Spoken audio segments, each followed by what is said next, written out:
Do we need to do a practice round? Maybe. Let's do a practice. Just, I want to count to 3, you go mental, and we'll see how it goes. 1, 2, 3. You've got it in you, you're brilliant, you're lovely, you're wonderful, you're going to have a fucking great time tonight. Here's your first act. Miss Hannah Jones!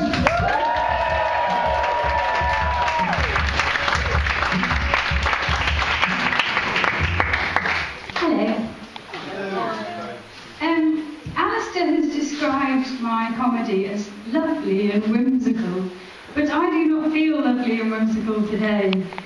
So I'm going to experiment with a new style of comedy, angry, ranty comedy.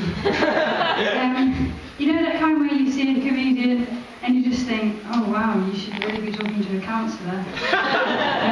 That kind. Yeah, I'm going to be talking about my marital problems. I don't know if some of you are in relationships and there's just this one issue that will never go away and you're just different on it and you just can't, no one's going to compromise, and so you just come back to it again and again. So we've got this thing, and there's something that Dan wants me to do, and I don't want to do it. We've ended up trying to have a baby to save our marriage. I don't think he even has the right to ask me to do this thing, because I think it's my choice what I do with my own body, and I don't want to eat crusts. I'm not talking about the around the edge of the bread crust, I'm talking about the ends of the loaves, just to be clear. I don't want to eat them ever. I don't see why I should. And I've worked out that between us as a couple, we would maybe waste 20p a week by not eating crust. But I'm happy to pay 20p a week to live a crust-free life. But he says, oh, it's not about the money, it's about the waste. So he's, dutifully eating them, but then resenting me for not eating them. But I'm not making him eat them, so he shouldn't make me eat them. Anyway, so now we're having a baby. And you might think, how will that solve anything? Well, I'll tell you. Babies grow up to be toddlers, and toddlers feed crusts of bread to ducks. So, yeah, that's the whole reason behind this. Because I don't really know why toddlers feed crusts of bread to ducks.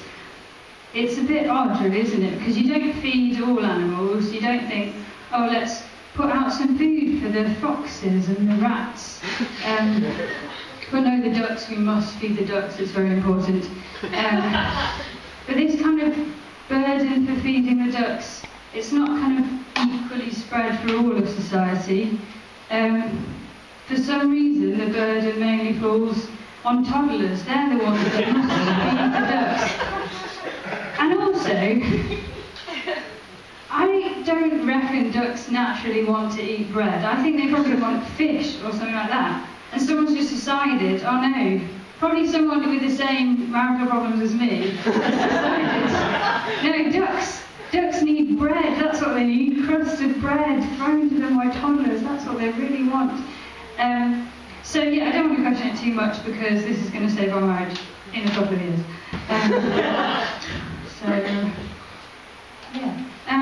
So being pregnant is a little bit like being a crap Russian doll. There's me, there's a little mini-me inside, but that's where it ends. A child would be very disappointed to open me up because you sort of need at least 7 dolls to a good Russian doll, and then there's only 2 of me. So, would you like to see the scan photo? Yeah.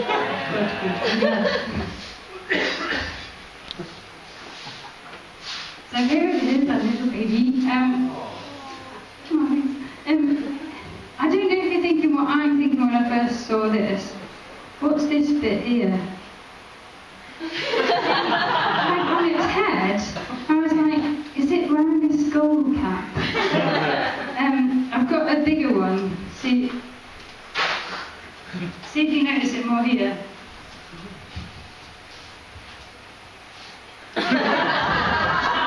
Definitely got the Jewish hat, the Torah, menorah. Yeah, so we're having a Jewish baby. There's nothing wrong with Jewish babies, obviously, but I would just expect them to come from Jewish parents. Yeah, my dad's actually really pro-Palestine, so it's a little bit awkward. Yeah. And we've decided to have a surprise. Everyone's asking us, is it a boy or a girl, but we don't know. But actually, everyone has a surprise, don't they? You just decide when you're going to have that surprise. If you're going to have the surprise at the scan or at the birth, or maybe try and drag it out a bit longer. We might try this. Every time you close it, you change the nappy, just sort of like this. I think we could drag it out till puberty. And that would be a great surprise. So I've got to decide about a few things. So things like breastfeeding. I've been told all the wonderful things about breastfeeding, all the health benefits and stuff like that. And I probably am going to do that, but not really for those reasons. I kind of like a bargain. And also I'm quite lazy and it's just right there, isn't it? So yeah, I don't want to alienate the men with all this talk about pregnancy, so I've thought of a male analogy for you guys, which is, if you could wee out cold beer, you would, wouldn't you? You'd have a few pints. It'd be a bit weird at first, but you can get used to it. You have to throw it around your friends. I don't know. And we have to go to a breastfeeding workshop, and it says on the letter, please bring a teddy or a dolly. And as an adult, I don't own a teddy or a dolly, so I've come up with a few options that maybe would work instead. So first of all, we've got a giraffe CD rack. I wondered if maybe, I don't know, that would probably be a bit awkward if everyone else has got teddies. I thought maybe something a bit softer. So I've got this is a Kazakhstani wedding camel that my son Kazakhstan sent me. It's a bit more portable at least. And then I remembered, oh, we do have a soft toy, it's fine, it'll be fine.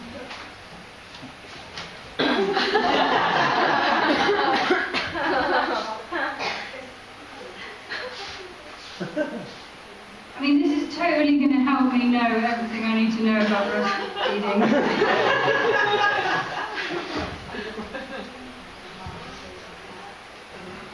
So yeah, I'm near the end of my pregnancy now. I've got 8 weeks to go. I've been feeling a bit down, like just got a lot of backache and feeling tired and stuff. And so to cheer myself up, I've been making the baby's room, and it's all bright. It's like one wall's lime green, and I painted this nice sunshine on the wall, and it looks lovely. Then my friend said, do you know babies can't see in colour until they're 7 months old? And we're hoping to move house by then. So basically I could have just painted the whole room grey, with a grey sunshine. It's quite sad. So to cheer myself up, I've written a list of 5 good things about being pregnant, and I thought I'd end on this because I started on such a negative note. So here's my list.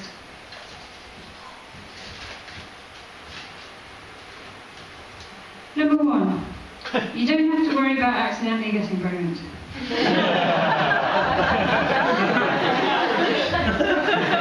Number 2, you can't get fluff in your belly button. It's not a receptacle anymore. Number 3, you can demand 2/3 of the bed as your 2/3 of the people in the bed. Fact. Number 4, you can break the law and blame it on hormones. I put this because I was driving in Runcorn in a bus lane, I wasn't driving a bus, by the way. And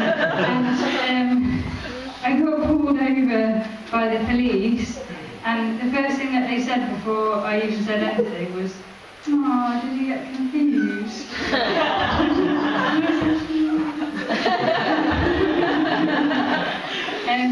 There's a policeman here, isn't there? Was that you? Thanks. And last but not least, number 5, you can kick your mum, and when she says, "Why are you kicking me?" you can say, "Oh, I enjoy it when my child kicks me."